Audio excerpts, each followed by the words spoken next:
सामाजिक मानव शास्त्र में अगली जो अवधारणा है वो है परिवार। परिवार आदिम ही नहीं वरन आधुनिक समाजों की भी प्राथमिक इकाई मानी गई है।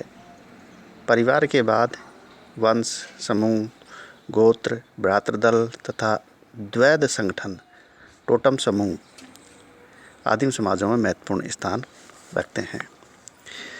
परिवार समाज की आधारभूत इकाई है जो मानव के विकास के सभी स्तरों पर पाई जाती रही है। चाहे इसके रूप एवं प्रकार भिन्न भिन्न क्यों न रहे हों, एक सामाजिक संस्था एवं समूह के रूप में परिवार अनेक प्रकार करता है। शारीरिक आवश्यकताओं से ही इसका जन्म होता है। परिवार में भी गर्भवती माताओं एवं छोटे शिशुओं की सुरक्षा व देखभाल होती है।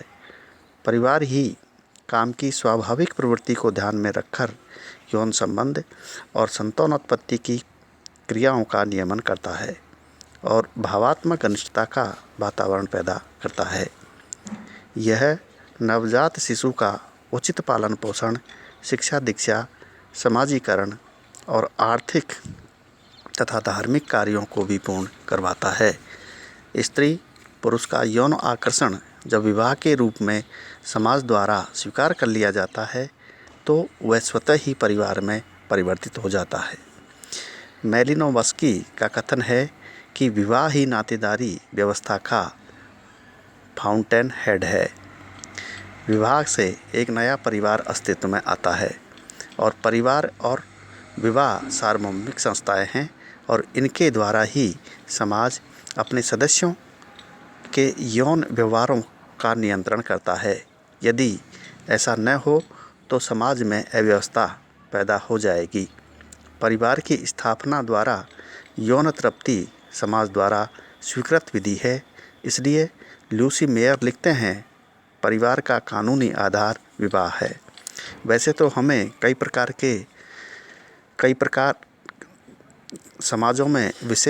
कई समाजों में विशेष उत्सवों आदि पर यौन व्यवहारों की छूट देखने को मिलेगी और कई समाजों में परिवार के बाहर भी यौन व्यवहार प्रचलित है जो विवाह के पूर्व एवं विवाह के बाहर यौन व्यवहार के रूप में माने जाते हैं।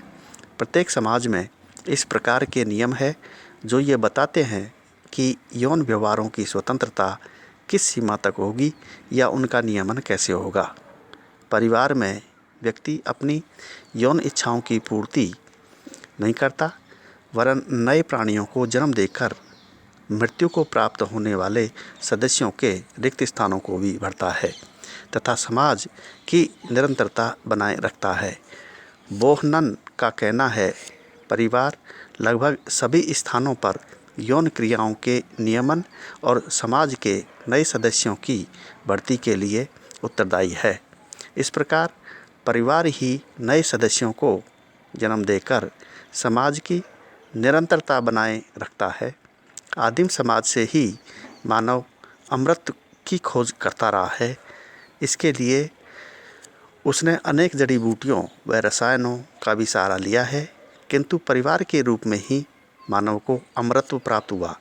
परिवार ही मृत्यु और अमृत दो विरोधी अवस्थाओं का सुंदर समन्वय है। एक तरफ मनुष्य को मरने का दुख है तो दूसरी तरफ उसे यह भी सुख है कि नई पीढ़ी उसी का रूप होगी। संतान के रूप में पिता ही पुनः जन्म लेता है और अमृतत्व का उपभोग करता है।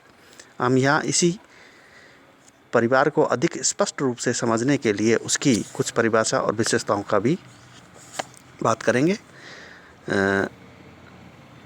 दुबे के अनुसार परिवार में स्त्री और पुरुष दोनों को सदस्यता प्राप्त रहती है। उनमें से कम दो विपरीत यौन व्यक्तियों को यौन संबंधों की सामाजिक स्वीकृति रहती है और उनके संसर्ग से उत्पन्न संतानें मिलकर परिवार का निर्माण करती है। इस प्रकार प्राथमिक या मूल परिवार के लिए माता पिता और उनकी संतति का होना आवश्यक है। लूसी मेयर ने लिखा है, परिवार एक गृहस्थ समूह है जिसमें माता पिता और संतान साथ रहते हैं। इसके मूल में दंपति और उनकी संतान रहती है। WHR रिवर्स के अनुसार परिवार शब्द से हमारा आशय एक छोटे से सामाजिक समूह से होता है जिसमें माता पिता तथा बच्चे सम्मिलित हों। मैकाइवर एवं पेज के अनुसार परिवार पर्याप्त निश्चित यौन संबंध द्वारा परिभाषित एक ऐसा समूह है जो बच्चों के जनन एवं लालन पालन की व्यवस्था करता है। परिवार की विभिन्न विद्वानों द्वारा दी गई परिभाषाओं से हम इस निष्कर्ष पर पहुंचते हैं कि परिवार का निर्माण करने के लिए 2 विषमलिंगियों का होना आवश्यक है जिन्हें यौन संबंध स्थापित करने की समाज द्वारा स्वीकृति प्राप्त हो।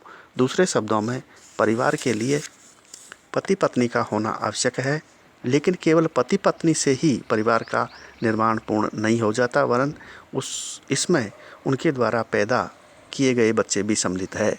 इस संदर्भ में गृहस्थी और परिवार का अंतर भी महत्वपूर्ण है। परिवार में स्त्री पुरुष एवं उनके बच्चों का होना आवश्यक है, जबकि गृहस्थी में केवल पति पत्नी या पति और बच्चे या अन्य रिश्तेदार भी हो सकते हैं। कभी कभी परिवार एवं गृहस्थी के सदस्य एक ही हो सकते हैं। गृहस्थ का उद्देश्य मानव की अनेक आवश्यकताओं की पूर्ति करना है। भोजन, वस्त्र, आवास की सुविधाएं जुटाना है। एक गृहस्थ श्रम विभाजन द्वारा अपने सदस्यों की भौतिक व आध्यात्मिक आवश्यकताएं पूरी करता है।